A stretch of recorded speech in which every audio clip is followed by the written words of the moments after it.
what I say now is, look, our vocabulary is not adequate for this. A term like monotheism, because when we hear it, we think that means only one Elohim exists. Yes. That is inadequate because the Scripture says otherwise.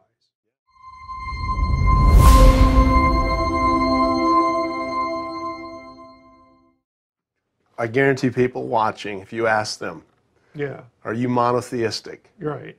Right. I don't know what the percentage would be, but it would be pretty high. Yeah. Oh, yeah. And because we've been trained, there's one God, one.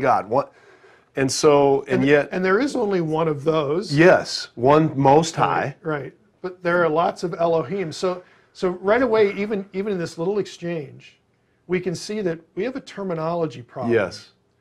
Because what we've done is we've taken a 17th century term, that's when monotheism enters the lexicon in English, and we're using a 17th century term to describe what an ancient person thought.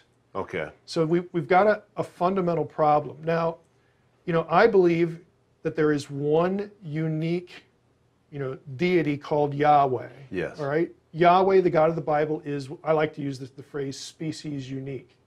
There really is none like him. Yeah. Okay? So he's not a first amongst equals. He's not the first amongst equals. He's not, just sort of one of many that are sort of interchangeable parts. Okay, that is not what biblical theology teaches. Biblical theology teaches, look, there's lots of Elohim, members of the heavenly host, if that's more comfortable.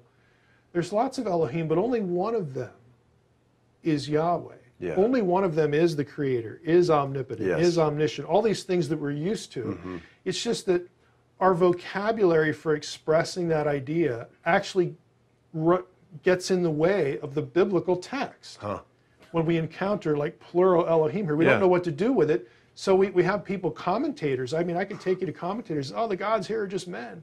Well, that doesn't make a whole lot of sense because, again, if you go down to verse 6, I'm going to judge you. There's sons of the Most High, which are sons of God. There is only one Most High. We know who that is. It's not a brain teaser.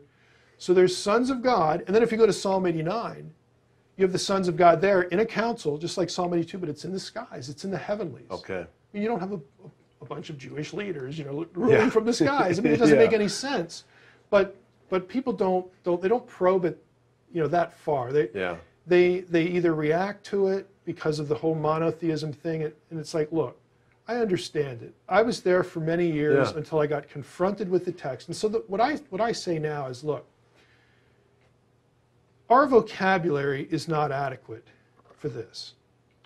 A term like monotheism, because when we hear it, we think that means only one Elohim exists. Yes. That is inadequate because the Scripture says otherwise. Yeah, and it doesn't make sense to not have other God, not worship. Yahweh is the God of gods. Well, not really, because there aren't any other ones.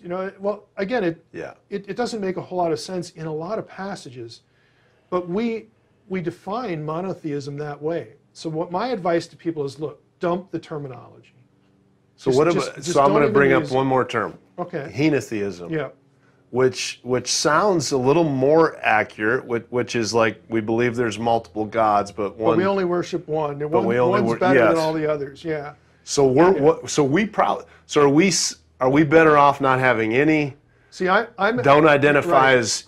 I'm saying dump them all. Okay. And here's why.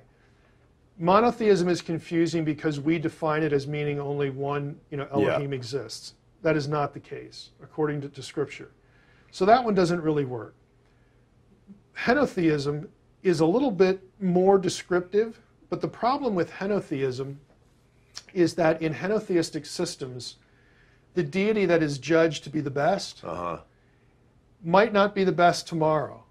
In other words, he's the best. So he can get voted off. Or he can get voted off the island. Usurped. You have to ask yourself, well, why do you think he's the best? Well, he did something great for us. He won this battle. But tomorrow he might lose. Biblical writers aren't thinking that at all. There is no sense that Yahweh could be displaced. So that one doesn't really work either. Monolatry is an academic word that you worship only one, and that's good because we do worship only one as believers. But the problem with monolatry is it doesn't say anything about attributes. What biblical writers believe was that there were many Elohim, only one of them is Yahweh. He is unique when it comes to a specific set of attributes. So Yahweh is an Elohim. There's a bunch of those, but yes. no other Elohim is Yahweh.